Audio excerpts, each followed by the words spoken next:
네, 안녕하세요. 경희대병원 정신건강의학과의 김명수입니다. 오늘은 일터에서의 심리적 회복력에 대해서 말씀을 좀 드리려고 합니다. 네, 제목은 이렇게 한번 정해봤습니다. 작은 충격이 쌓여 큰 상처가 되기 전에 어떻게 미리 예방할 수 있는지를 살펴보도록 하겠습니다. 우선 업무 스트레스 그리고 소진에 대해서 먼저 살펴보도록 하겠습니다. 우리 번아웃 소진증후군이라고 하는데요. 많이 들어보셨을 겁니다. 이 번아웃은 크게 세 단계로 나눌 수 있습니다. 번아웃의 첫 번째 단계는 주로 여기에서 보이는 것처럼 세 가지 주된 증상들이 나타납니다. 잠을 잘 못 자거나, 그리고 집중력이 떨어지고, 치매가 걸린 것처럼 깜박깜박하는 증상, 그리고 이 스트레스가 누적되면서 짜증이 나고, 나는 그런 문제들. 이런 것들이 업무를 중심으로 나타나고, 에, 시간이 지나면서 가족들한테서도 이런 증상들을 보이기 시작합니다. 이러다가 점점 소진이 심해질 경우에는 심리적 회피 반응이 나타날 수 있죠. 다 때려치우고 어디론가 떠나고 싶고, 여기서 더 심해지면 행복에 대한 내성이 줄어드는, 이 정도만 되면 뭔가 치료가 필요한 수준이라고 볼 수 있는데요. 이전에 즐거웠던 일이 더 이상 즐겁지도 않고, 뭔가, 이게 다 망한 것 같고, 웬만한 곳에서는 의욕과 즐거움도 잘 느껴지지 않는 그런 단계까지 진행될 수 있습니다. 이런 소진의 발생 단계에서 중요한 것은 초반서부터 어떤 식으로 일반적으로 나타나는지를 아는 것이 중요한데요. 처음에는 우리가 일을 할 때 새로운 업무를 받는다든지 혹은 새로운 사업장에 들어간다든지 했을 때 어느 정도 열정을 가지고 들어가지 않습니까? 하지만 스트레스나 위기 상황이 지속이 되면 우리의 몸과 마음이 좀 고갈되고 침체될 수 있고 그러다 보면 이게 지속이 될 경우에는 뭔가 내가 원래 하고자 했던 의욕 자체도 떨어지고 좌절을 느끼고 그 다음번에는 뭐 이런 위기 상황이나 스트레스 상황, 뭔가 업무에서 어떠한 상황들이 벌어지더라도 무감각할 정도까지 나타나게 되는 거죠. 이런 소진들을 알아보기 위해서는 결국 스트레스에서부터 시작을 해야 됩니다. 내 몸과 마음이 어떻게 나타나는지를 스스로 스트레스 상황에서 아는 것이 되게 필요하거든요. 우리 스트레스란 어, 이 국어 사전에서 보면 우리는 스트레스를 기본적으로 심리적인 반응으로 많이 느끼고 있습니다만 실제로 적응하기 어려운 환경에 처할 때 느끼는 심리적이고 그리고 신체적인 긴장 상태를 의미합니다. 스트레스는 몸과 마음에서 두루 나타날 수 있는 거죠. 우리는 스트레스를 크게 두 가지 의미로 다 사용합니다. 우리가 어떤 스트레스 요인을 스트레스라고 표현도 하고 스트레스 반응을 또 스트레스라고 표현을 하는 거죠. 아, 스트레스 받는다. 할 때는 우리가 스트레스 반응이 이런저런 것이 있다는 거고 아, 그게 스트레스다. 어? 그때 과다한 업무가 스트레스다. 이런 거는 스트레스 요인을 의미하는 거잖아요. 중요한 거는 스트레스에 있어서 이런 스트레스 요인과 스트레스 반응을 구분하는 것부터 시작합니다. 이 구분이 되어야지 우리가 어떻게 대응을 할지, 스트레스 요인들은 어떤 것들이 있는데 그것들에 대해서 각각 우리가 어떻게 예방할 수 있고 대응할 수 있을지, 나에게 스트레스 반응, 심리적, 신체적 상태가 왔을 때 그것들을 어떻게 해결할 수 있는지를 알 수가 있는 거죠. 오늘 제일 중요한 것은 스트레스 요인과 스트레스 반응으로 구별하는 것이 필요하다. 이것이 오늘 아셔야 되는 가장 첫 번째 중요한 부분입니다. 자, 한번 저의 경우를 한번 살펴보도록 하겠습니다. 사실 저도 예전에는 몰랐는데 일을 하게 되면서 제가 스트레스를 어, 몸으로 받는다는 것을 알게 되었습니다. 제가 17년도 그때쯤이 업무도 스트레스가 굉장히 많았을 때고 또 개인적으로 집에서도 좀 여러 가지 일들이 많았을 때인데요. 그때 제가 처음으로 이런 걸 느꼈습니다. 저 한 2년 동안 가슴이 답답하고 벽돌 두 개가 가슴 위에 언제나 얹어져 있는 상태, 거의 매일 한 2년 정도를 그런 상태로 좀 지냈었고요. 또 몇 달 동안은 자다가 깨면 더 이상 잠을 못 자는 겁니다. 그래서 새벽에 두세 시에 깨면 더 이상 잠을 못 자고 아침까지 계속 침대 위에서 이제 싸우는 거죠, 침대랑. 그러다가 도저히, 이거는 너무 침대랑 싸우는 게 힘드니까, 어떨 때는 새벽 3, 4시만 되면 어차피 내가 더 이상 아침까지 못 잘 바에 그냥 출근을 하자. 그래서 출근을 그냥 그 시간에 새벽에 한 적도 많이 있었습니다. 그러다가 제가 한 17년도 말쯤에 이제 매년 병원에서 근무하면 건강검진을 해야 되는데요. 그때 제가 이런 얘기를 했어요. 이러다가 내가 몸이 망가져서 죽을 것 같다. 그리고 그때 저희 아이가 많이 아파서 장모님이 저희 집에 같이 계셨었는데요. 장모님이 와이프한테 이렇게 얘기했다는 거예요. 백서방이 계속 한숨 쉬고, 뭔가 우울한 것 같다. 정신과 의사가. 그러니까 저도 사실 한숨 쉬고 그런 걸 어떻게든 에, 가슴이 답답하니까 알고는 있었는데 집에서 최대한 자제하려고 했었거든요. 이 한숨이 예를 들면 옆 사람이 한숨을 쉬면 그 같이 있는 사람도 괜히 힘 빠지고 좀 마음이 불편하지 않습니까? 그래서 가급적 제가 병원에서나 집에서 한숨을 안 쉬려고 노력했는데 이제 그게 제 마음대로 잘 되지가 않았고 장모님도 그런 상황들을 알게 된 거죠.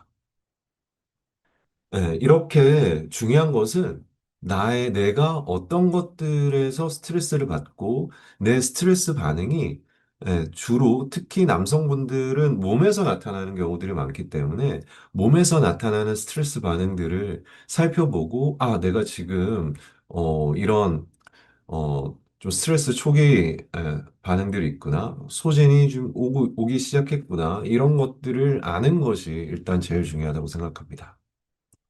네, 우리가 그 스트레스는, 그러니까 높은 상황에서는 이 자율신경계, 예전에 학생 때 들어는 보셨을 거예요. 뭔지는 뭐 잘 아직 기억이 안 나실 수 있겠지만, 뭐 교감신경, 부교감신경, 뭐 이런 거 들어보신 적 있지 않습니까?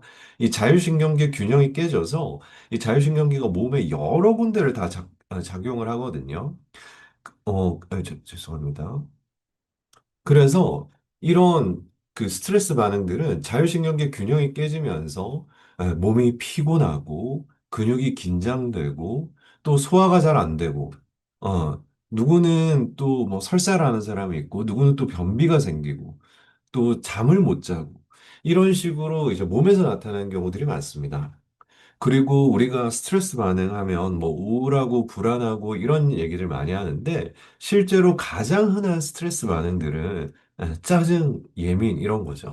예를 들면 직장 동료 중에 원래는 안 그랬는데 이 사람이 유독 최근에 짜증이랑 화를 많이 낸다. 원래 안 그랬던 사람이.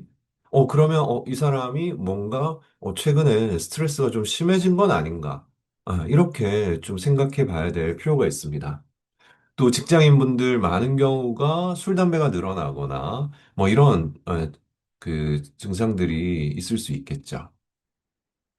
이런 그 스트레스 반응에서 또 중요한 것은 1차 감정과 2차 감정, 요거를 한번 알아보시는 것이 필요합니다.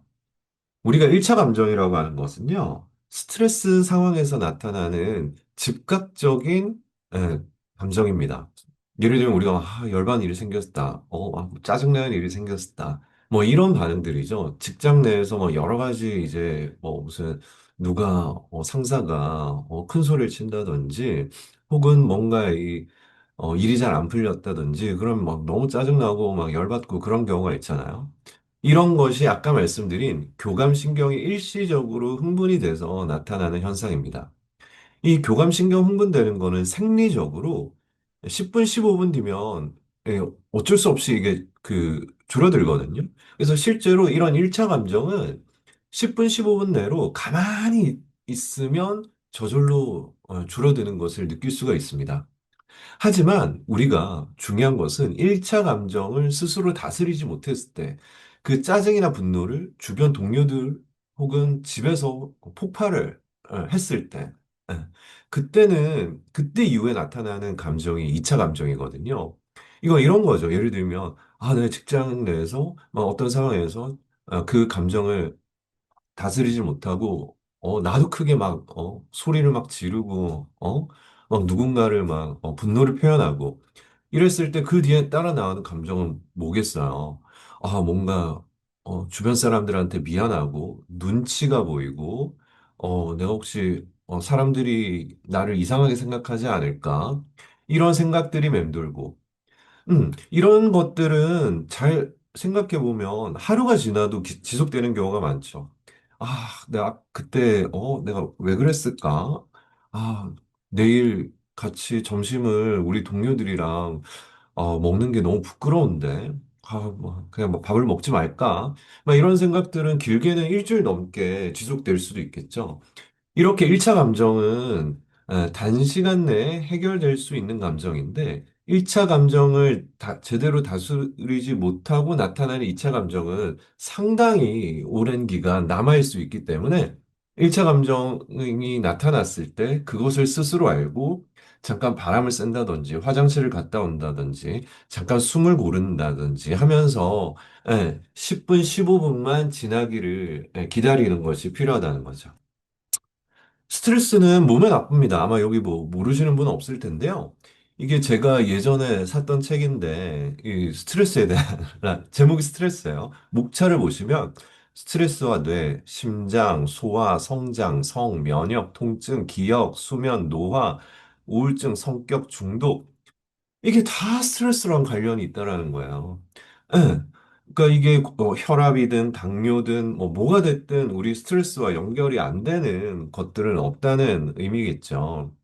그러면 이렇게 스트레스가 몸과 마음의 여러 가지 부분으로 좀 부정적인 음, 그 반응들을 나타내는데 그럼 어떻게 해야 되느냐?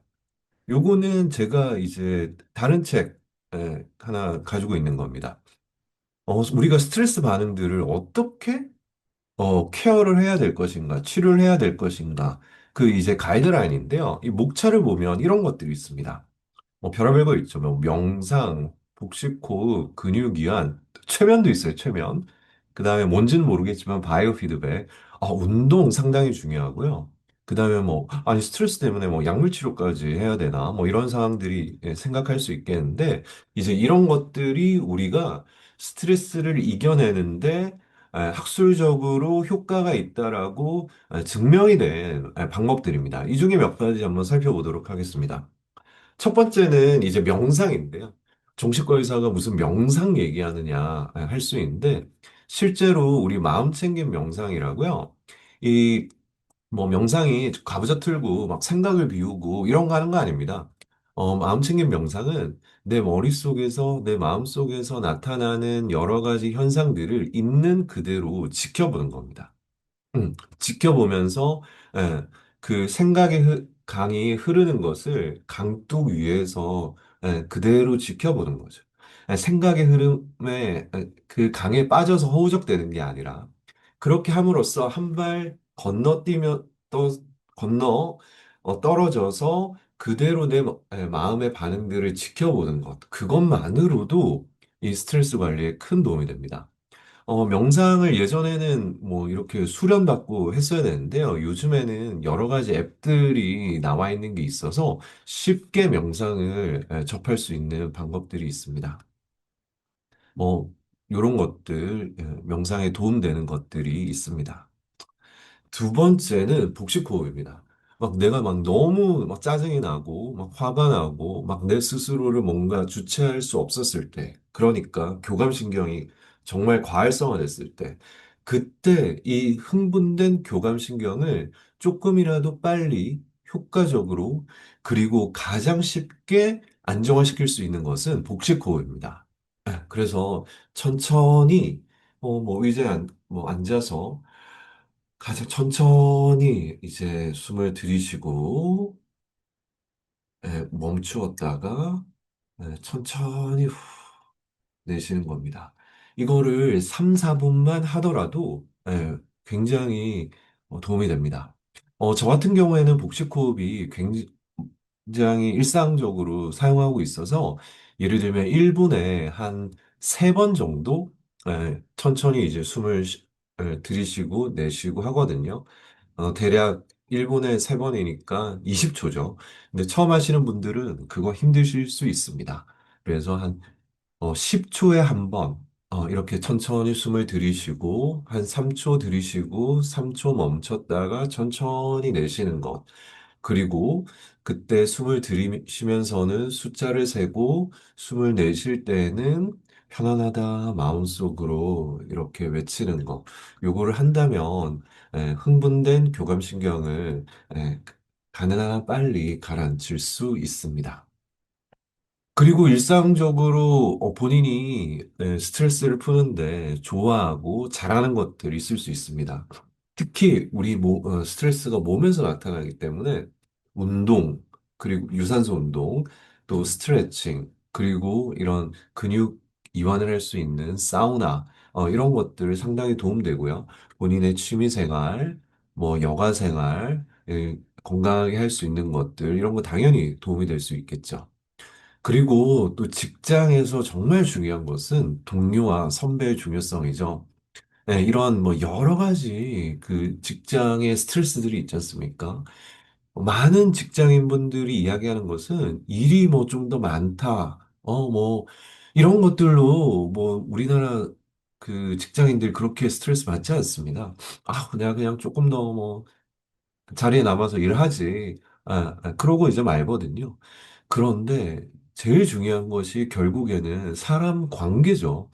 일이야 내가 조금 더 하면 뭐 한두 시간 뭐 더 하고 가면 뭐 내가 어느 정도 해결할 수 있는 건데 이 대인관계, 인간관계는 내가 어찌 할 수가 없는 것들이 많지 않습니까? 이 사람을 내가 어떻게 바꿀 수가 없는 거니까요. 이제 이런 경우에 동료와 선배들의 중요성이 더욱더 커지는 거겠죠.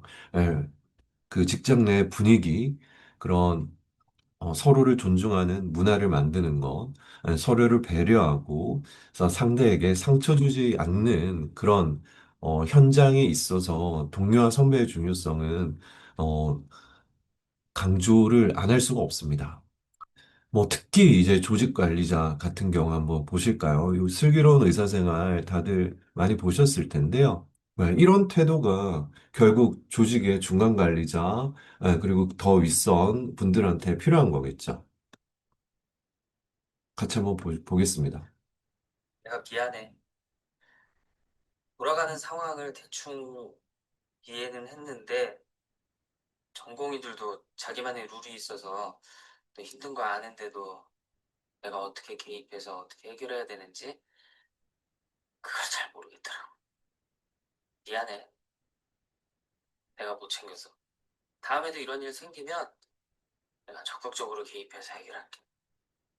진짜 미안해. 이나야, 나는 똑똑하고 머리 좋은 사람보단 책임감 있는 사람이 좋아. 넌 좋은 의사가 될 거야. 책임감 있게 도망 안 가고 최선을 다했어. 너 너무 잘했어.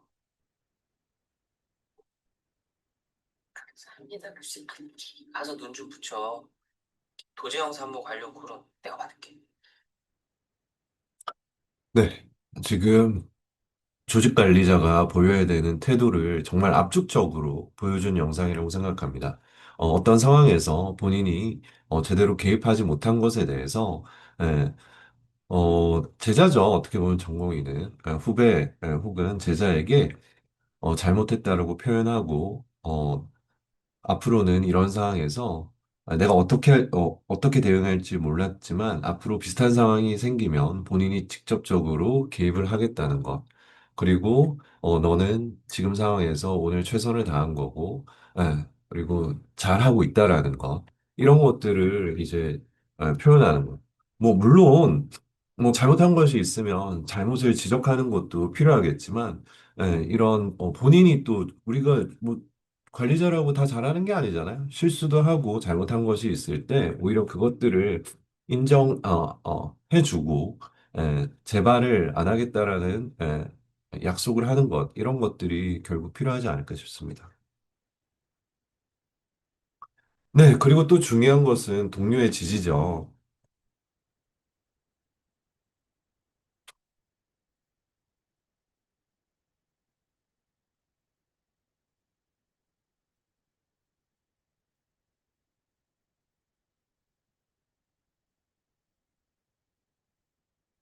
진짜 좋아졌지? 어, 근데 니들은 그걸 어떻게 그렇게 잘 알아? 뭘? 아니, 내 환자가 좋아졌는지 나빠졌는지 어떻게 그렇게 잘 아냐고. 그걸 어떻게 몰라? 어떻게 하는데. 찍었어. 우리 그냥 찍는 거야. 진짜 대단하다. 일도 또 언제 시킨 거야? 방금 시켰어? 전에? 어떻게 하는데? 너 저녁 안 먹었을 것 같아서 하나 빼놨지. 편의점 가서 데웠어. 네, 동료의 환자가 좋아졌는지 안 좋아졌는지 어떻게 알 수 있을까요? 평소에 그 동료의 태도, 표정, 뭐 이런 것들을 이제 유심히 살펴보니까 알 수 있는 거죠. 잘 지낼 때와 못 지낼 때. 그 차이를 알기 때문에 이제 그 다음부터는 어느 정도 동료의 마음을, 동료의 업무의 어려움을 알 수 있게 되는 거죠. 그러니까 동료에 있어서 제일 중요한 것은 이런 평소의 관심입니다. 서로가 힘들 때 이런 관심이 결국 서로의 힘이 되는 순간이 되는 거죠. 네, 그리고 마지막입니다. 자, 이게 정말 놀라운 통계인데요. 뭐 직장 다니시는 분들 여기 젊은 분들 많으실 텐데 우리나라 이제 청년들 20대, 30대 우울증 환자 수가 10년 전에 비해서 무려 3배 이상 증가했습니다. 이게 말이 되나요? 24년도만 하더라도 10만 명대였는데 이제 어느덧 30만 명대가 훌쩍 넘었고요. 곧 40만 명대에 이를 것으로 추정이 됩니다. 이게 뭐 그만큼 힘든 것도 있지만 우리 청년분들이요. 이전과 달라진 부분들이 있기 때문에 이게 가능한 거죠. 힘든 거가 뭐 4배나 많이 늘어나진 않았을 거 아니에요. 이전에는 정신과를 가지 않고 힘든 분들이 참았다면 이제는 힘들 때 전문적인 도움을 받기 시작했다는 의미입니다. 또 이게 가능했던 것은 정신과 치료비가 그렇게 비싸지 않고 그리고 정신과 진료를 받는다고 했을 때 큰 뭐 불이익이나 뭐 이런 것들이 없다라는 거를 알게 된 거죠. 그러니까 이제 어, 편하게 이제 정신과를 갈 수 있는 겁니다. 혹시 만약에 여기 계시는 분들도 이런 스트레스 상황에서 여러 가지 제가 말씀드린 방법으로 어, 어, 도움을 받아보지만 만약에 그것이 어렵다면 그리고 점점 심해진다면 예, 여기 나와 있는 것처럼 정신과를 가는 것 자체가 이상한 게 아니기 때문에 필요할 경우에는 꼭 진료를 받으시는 것을 추천을 드립니다. 네, 이상으로 오늘 강의는 마치도록 하겠습니다. 경청해 주셔서 정말 감사합니다.